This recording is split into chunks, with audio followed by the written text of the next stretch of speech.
ወልድኪ ነፍሳተ ሶባራየኪ በእሳተ ኩነኔ ዘሃሙ ማርያም ትብሊ በንቲ አዎሙ። ኖር የተወደዳችሁ የዩቲዩብ ቻናል ቤተሰቦች እንደምን ቆያችሁን?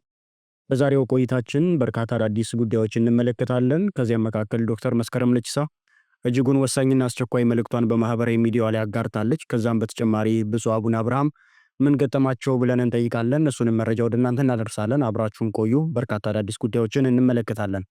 የዶክተር መስከረም ለቺሳን ጉዳይ ቀዳሚያችን እናድርግ። የኛዎቹ ሎርድስ ኦፍ ፖቨርቲ ስትል ሐሳቧን ትጀምራለች። በነገራችን ላይ ስለ ኢትዮጵያ እጅግ ተስፋ አስቆራጭ የሆነ የድህነትና የኋላ ቀርነት ትርክት ያለመጠን ደጋግመው የሚያስተጋቡና ጨለምተኛ ወሬ ስለ ሀገሪቷ ታሪክም ሆነ ማንነት ማውራት የሚወዱ ሰዎች እውነት ህዝቡ ከድህነት እንዲወጣ የሚፈልጉ ሰዎች ይመስሏችኋል ስትል ትጠይቃለች። በጭራሽ አይደለም ስትል መልሷን በማስቀመጥ ሐሳቧን ትቀጥላለች።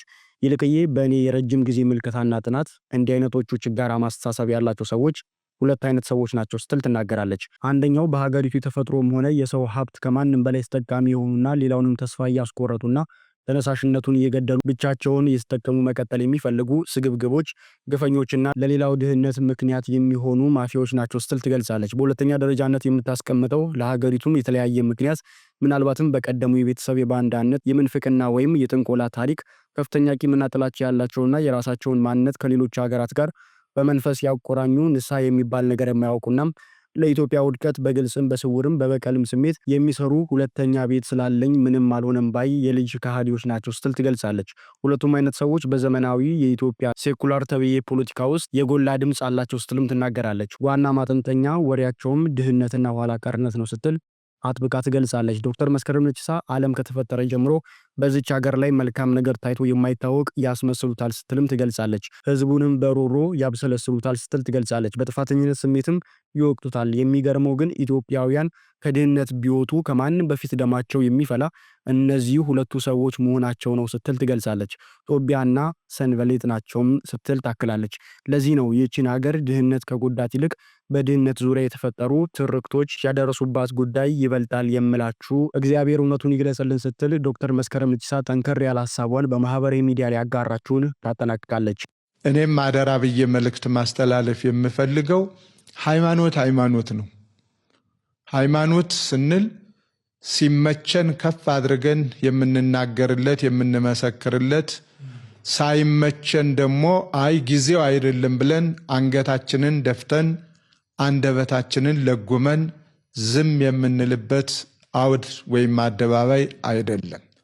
ሃይማኖት ቢመቸንም ባይመቸንም በመከራም ውስጥ ሆነን በደስታም ውስጥ ሆነን በማንኛውም ጊዜ ሆነን ስለ ሃይማኖት ተግተን የምንሰራበት አስፈላጊውን ዋጋም የምንከፍልበት እንጂ አስፈላጊውንም ዋጋም የምንቀበልበት እንጂ ዝም ብለን በጊዜያዊ ነገር አንድ ሰሞን ሞቅ ደመቅ አድርገነው ሌላ ጊዜ ደግሞ አፋችሁን ያዙ እንደሚባሉ ሕፃናት አይነት አፋችንን ይዘን ዝም የምንልበት ጉዳይ አይደለም። ብፁዕ አቡነ አብርሃም የምስጋና ደማቅ አቀባበል በባህር ዳር ከተማ እንደተደረገላቸው እንደዚሁ ለመመልከት ችለናል። ብፁዕ አቡነ አብርሃም የጠቅላይ ቤተ ክህነት ዋና ስራ አስኪያጅን ሲመሩ እንደነበረም ይታወቃል።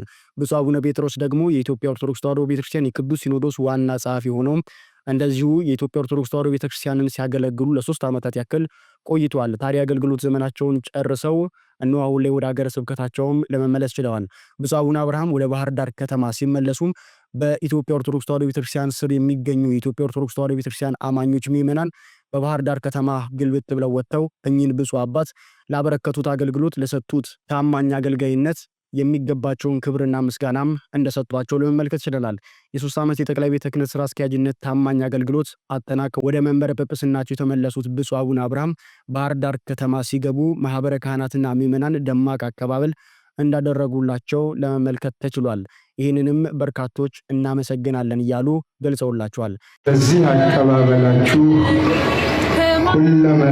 ሁለንተናዊ ሕይወቴን ለእግዚአብሔር ሰጥቼ እስከ መጨረሻዋ ቅጣ ድረስ እንዳገለግል ፍቅርን ባቀባበላችሁ በፊታችሁ በማንኛውም ነገር የገለጻችሁልኝን በሙሉ ሊቃውንቱንም ብፁዕ አቡነ አብርሃም የባህር ዳርና የሰሜን ጎጃም አህጉረ ስብከት ሊቀ ጳጳስ ናቸው። ይህንን የተናገሩት ባህር ዳር በገቡበት ወቅት ነው። ብፁዕነታቸው ብፁዕ አቡነ አብርሃም ከ2014 ከወረሃ ግንቦት ጀምሮ እስከ 2017 ወረሃ ግንቦት ጊዜ ድረስ 3 ዓመታትን በመንበረ ፓትርያርክ ጠቅላይ ቤተ ክህነት በዋና ሥራ አስኪያጅነት አልፈዋል። ብፁዕነታቸው በነበራቸው 3 ዓመት ቆይታ ከውስጥም ከውጭም እጅግ ከባድ ቤተ ክርስቲያን በታሪኳም አይታ የማታውቀውንም እንዲሁም የምታውቀውን ፈተናዎችን አሳልፋለች። እሳቸው እንደ መንበረ ፓትርያርክ ጠቅላይ ቤተ ክህነት ዋና ሥራ አስኪያጅነታቸው መክፈል የሚችሉትን ማድረግ የሚችሉትን በሙሉ አድርገዋል። ይቺን ቤተ ክርስቲያንም ባላቸው የአባትነት ጽናት ከእውነት ፊት ስለ እውነት ቆመው ስለ እግዚአብሔር ምስክር ሆነው አሻግረዋታል። እግዚአብሔር ፈቅዶም 3 ዓመታትን በሰላም ከጨረሱ በኋላ በእሳቸው ቦታ ብፁዕ አቡነ ሳይሮስ የመንበረ ፓትርያርክ ጠቅላይ ቤተ ክህነት ሆነው ከ2017 ከወርሃ ግንቦት እስከ ፊታችን 3 ዓመታት ማለትም እስከ 2020 ወርሃ ግንቦት ድረስ የሥራ አስኪያጅነቱን ቦታ ይመራሉ። ታዲያ ብፁዕነታቸው ብፁዕ አቡነ አብርሃም የነበራቸውን የ3 ዓመት ቆይታ ጨርሰው ወደ ባህር ዳር ሀገረ ስብከታቸው ባመሩ ሰዓት በርካታ ሊቃውንተ ቤተ ክርስቲያን እጅግ በርካታ ምእመናን ለአባታችን ለብፁዕ አቡነ አብርሃም እጅግ ደማቅ የተባለ አቀባበል አድርገውላቸዋል። ከእውነት ፊት ቆመው ስለ እውነት የመሰከሩ አባታችን ይህንን ታላቅ አቀባበል ለእሳቸው ይገባልና ሕዝበ ክርስቲያኑ በአንድነት ወጥቶ አመስግኗቸዋል። እኛ ባህር ዳር ሄደን ባንቀበላቸው ተገኝተንም ከአባታችን መስቀል ተሳልመን ቡራኬ እንኳን ባንቀበል በቻልነው በማህበራዊ ሚዲያ አጋርተን እኛም አባታችንን እናመስግን የሚል ማዕድ በእናንተ ፊት አቅርቤያለሁ። ብፁዕነቶ ሆይ እርሶ ለሰጡን ለአባትነት ፍቅሮ ላደረጉልን ታላቅ ተጋድሎ ዝቅ ብለን እናመሰግናለን። በረከቶ በሁላችን ላይ ትድረስ። እጅግ እጅግ እጅግ በደንብ አድርገን እንወዶታለን። እስኪ እናንተም የብፁዕ አባታችን የአቡነ አብርሃምን ትጋት የምታውቁ ያያችሁ በ3 ዓመት ያሳለፏቸውን ነገሮች ሙሉ የተመለከታችሁ ፍቅራችሁን በኮመንት ግለጡልን። ባህር ዳር ባንሄድ እንኳን እንዲህ ግን እናመሰግናለን። ፍቅራችሁን ሁላችሁም የብፁዕ አባታችንን ፍቅር ግለጡላቸው። እኔ ፕሮቴስታንት አይደለሁም። ነገር ግን ዛሬ የሰማሁትና ያየሁት ነገር ውስጤን ስለነካኝ ነው ይህን ቪዲዮ መሰራላችሁ። የፕሮቴስታንት አማኞች ማለትም ረሆቦት ቤተክርስቲያን በባንክ ብድር ምክንያት ልትወረስ ነው። ከ30 ዓመት በላይ አገልግሎት ላይ የነበረችውና ከ60 በላይ አጥቢያ የነበራተችው ቤተክርስቲያን እስከ ቅርብ ጊዜ አገልግሎቷን ሰው ተኮር በማድረግ በገጠርና በከተማ ሰው ማፍራቷ ይታወቃል። ቤተክርስቲያኑም ከ10 ሚሊዮን ብር በላይ ብድር እንዳለባትና በዚህ 15 ቀን ውስጥ እንድትከፍል ደብዳቤ ደርሷታል። እሺ ማንም የሚሉሽ አሽቃባጭ ነሽ። ፕሮቴስታንት ካልሆንሽ ዝም ምን አገባሽ? በማሽቃበጥ ስንት ዲግሪ ቢኖርሽ ነው? ምን ነው ሚሪ እንዳይፈላልኛልሽ? ምን ነው በአንድ ፖፖ እንቀመጣልሽ? እንደ አንዳንዴ ማሽቃበጥም ልክ አለው። የራስሽ ቤት አድሮ የሰው ቤት ማማሰል ምን የሚሉት ነው? አትበጥረቁ እዚህ እየመጣችሁ። እስቲ አንድ ስለ ኦርቶዶክስ የሰራሽው ቪዲዮ አለ? ቪዲዮዎችሽ ላይ በፍጹም የለም። ግን ሰው ቤት ሄደሽ ታጨበጭበያለሽ። አጨብጫቢ። ስንት የገጠራ ቤተክርስቲያናት፣ ስንት ከተማ ውስጥ ያሉ ቤተክርስቲያናት እየተሰሩ እየተገነቡ ለነሱ ድምጽ ሳትሆኝ እነሱ እንዲሰሩ ለነሱ ሳትጠይቂ እዛ ቤት ሄደሽ የምታሟችሩ አንቺ ማን ነሽ? አሁን አንቺ ኢትዮጵያዊነት ምናምን ሚዛናዊ ልትሆኚ ወጥ ብዙ ወጣቶችን ብዙ ምዕመንን ከብርሃን ወደ ጨለማ ለመውሰድ የሚጋጋጥ ቤተ እምነት ጋር ህብረት የለኝም፣ ሊኖረኝም አይችልም። አይደለም በባንክ ዕዳ አንዱ ቤተክርስቲያን ቀርቶ እንዳለ ከነ ለምን አይዘጋም? ምን ጥቅም? ወጣት ከማበላሸት ከብርሃን ወደ ጨለማ ከገነት ወደ ሲኦል ከመውሰድ ውጭ ምን ጥቅም? ምን ያስገኙት? ብዙ ነገር አይቻለሁ የምትዩ ማን የሚሉሽ አምባሻሪ ነሽ? ራስሽን ችለሽ ሂጂ። ኑረሽም አትጠቅሚም እንደዚህ። ኧረ ማጨብጨባችንን በልክ እናድርገው። ከማይመስሉሽ ጋር ህብረት አያስፈልግም። አለቀ። የምን ህብረት የምን መተባበር ነው? ጭራሽ እናሰራ ብለሽ ውት ያለሽ ብዙ ምዕመንን ለማሰናከል ቆርጠው የተነሱ ሰዎች ጋር እንዴት ትተባበሪያለሽ? ስናምቧችርም ልክ አለው። እሺ ወጠዴ። ይሄ ወንድማችንን በተመለከተ የታዘብኩት አንድ ነገር አለ። እሱ ልነግራችሁ ነው የመጣሁት። ይሄ ወንድማችን አሪፍ ሁኔታ ላይ የነበረ ሰው ነው። እንደ ሰው ደግሞ ህመም አጋጠመው። ህመም ሲያጋጥመው ደግሞ ወደ ጸበል ሄደ። እሱ ባመነበት ነገር ላይ ግን አሁን ላይ ሐሳብ እየሰጣችሁ ያላችሁ እሱ የታመመው ይሄ ነው ለማለት የሚቃጣችሁ ሰዎችን እያዩ በተለየ በዩቲዩብ እና በቲክታክ ላይ ቪዲዮ እየሰሩ አዘጋጅተው ከዚህኛው ቤተ እምነት ወደዛኛው በሚሄዱ ይሄንን በመቶ አገልጋይ ነበር አገልጋይነቱን በመቶ እንደዚህ አይነት የመንፈስ ጭንቀት ገጠመው እንዲሆነ እያላችሁ የምፈርዱ ሰዎች ምን ሆናችሁ ነው? አንደኛ ሰውየው ነው አይደል ባለጉዳዩ፣ ቢጠቅመውም ቢጎዳውም ባለቤቱ እሱ ነው። ያመነበት ጸበሉን ወደ ጸበሉ ሄደ። እናንተ ምን አስጨነቃችሁ? ሲሆን እናንተ በገንዘባችሁ ይህን ሰው መርዳት እሱንም ልጆቹንም ሚስቱንም፣ ካልሆነ ደግሞ እንደው ከሌላችሁ ደግሞ በጸሎታችሁ ማገዝ። ይሄም ደግሞ ካልተቻለ ደግሞ ዋናውና ትልቁ ነገር እንደው ዝም ማለትን ብትለምዱ ምን አለ? እሱ ልጆቹና ሚስቱ ብቻ እንዲረዱለት እየፈለገ እናንተ ግን ስለታመመበት ጉዳይና ስለቀደመ ህይወቱ እያነሳችሁ እንዲነበር እንዴት አባል በዚህ ወጣ በዚህ ገባ እያላችሁ እባካችሁ ሌላ ተጨማሪ ችግር አትፍጠሩበት። እሱ ወዳመነበት ቦታ ሄዶ መድኃኒቱን እያገኘ ነው። ስለዚህ ታውት እባካችሁ በሰው ላይ ተጨማሪ ችግርና ተጨማሪ መከራ እባካችሁ አትሁኑ። ያውም ለዩቲዩብ ገንዘብ ማግኛ ሲባል ማለት ነው። ክርስትና ሲገባ እንደዚህ ነው። ኦርቶዶክሳውያን መርቁልኝ በተክልዬ ስለ አቡነ ተክለ ሃይማኖት ህንጻ ማሰራ እያለ ከ12 ዓመታት በላይ ገቢ በማሰባሰብ በብዙ ዓመታት ትጋት ድል የተቀናጀ ወጣት። ይህ ወጣት ነዋሪነቱ ወላይታ ሶዶ ሲሆን በ1980 ዓመተ ምህረት በኢትዮጵያ ሶስተኛው ፓትርያርክ ብፁዕ ቅዱስ አቡነ ተክለ ሃይማኖት አማካኝነት መሰረት ድንጋይ ተጥሎ እየታነጸ ለቆየው የደብረ መንክራት አቡነ ተክለ ሃይማኖት ገዳም ከ12 ዓመታት በላይ ገቢ በማሰባሰብ ቆይቷል። ወላይታ ሶዶ መናሪያ የማታጣውን ይህን ወጣት ከ12 ዓመታት በፊት ጀምሮ በየአውቶቡሱ እየገባ ስለ አቡነ ተክለ ሃይማኖት ህንጻ ማሰራ እያለ በትጋት ህዝቡን ይማጸን ነበር።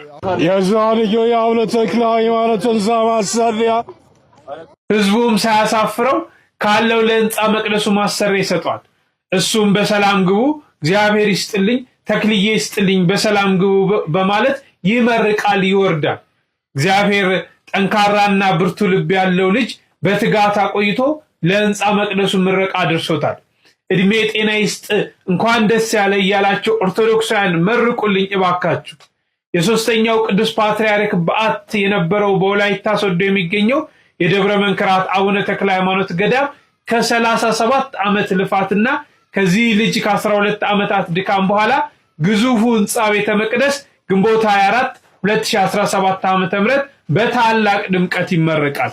ይህን ወጣት እየመረቃችሁ ስራውን ደግሞ ዓለም እንዲያውቀው በደንብ ኮፒ ሊንክና ሼር አድርጉለት። ሊቀ ጳጳሱ ስለታቸውን ማስገባታቸውን ለመመልከትና ለመስማት ችለናል። ብፁዕ አቡነ ይስሐቅ የወላይታ ሀገረ ስብከት ሊቀ ጳጳስ ሲሆኑ ከ37 ዓመት ጥረት በኋላ ለምረቃ የበቃው በኢትዮጵያ ኦርቶዶክስ ተዋሕዶ ቤተክርስቲያን ሶስተኛው ቅዱስ ፓትርያርክ የኑዛዜ ቃል መሰረት የታነጸው የወላይታ የአቡነ ተክለ ሃይማኖት ህንጻ መቅደስ ከተጠናቀቀ አንድ ሰንጋ በሬ ለቤት አስገባለሁ ብለው በተሳሉት ስለት መሰረት ይህንን ስለታቸውን መፈጸማቸውን ለመመልከት ችለናል።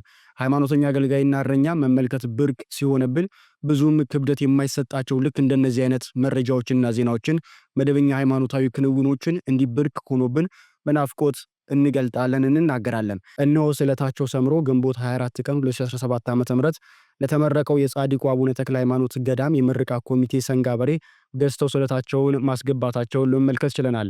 እየባረከ የሚያገለግል እያገለገለ የሚያምን እረኛም ሃይማኖተኛም የሚሆን አባት አያሳጣን ሲሉ በርካቶች በማህበራዊ ሚዲያቸው ላይ እያጋሩና እየተመራረቁ ይገኛሉ። እኔም በጣም እድለኛ ነኝ። ማንኛውም ክርስቲያን እንደሚሳለው ጌታዬ ፈጣሪ ጌታዬ ኢየሱስ ክርስቶስ ሆይ ይህን 37 ዘመን በጣም ስንቸገር ስንጠበብ የቆየንበትን ታላቁን ህንጻ የምትመለክበትን እንዲሁ አልቆ እዚያ ገብተን ካመሰገን ምስጋና አቀርባለሁ። በጻድቁ ስም የሚመጡትንም እንግዳ እንዲሁ እንደ አቅሜ ለመቀበል አንድ በሬ አስገባለሁ ብዬ እንደሚመናን ተስዬ ነበር። ስለዚህ ከጊዜው ስለደረስኩኝ በጣም ደስ ስላለኝ እግዚአብሔር ስለዋለልኝ ውለታ በጻድቁ ስም የሚመጡትን እንግዶች ለመቀበል ይሄው እኔም አንድ በሬ እንግዲህ ሰጥቻለሁ። እግዚአብሔር ተመሰገነ ይሁን። ሁላችሁም እግዚአብሔር ይባርካችሁ፣ እግዚአብሔር ይጠብቃችሁ። እሺ ለማለት እግዚአብሔር ይባርክ።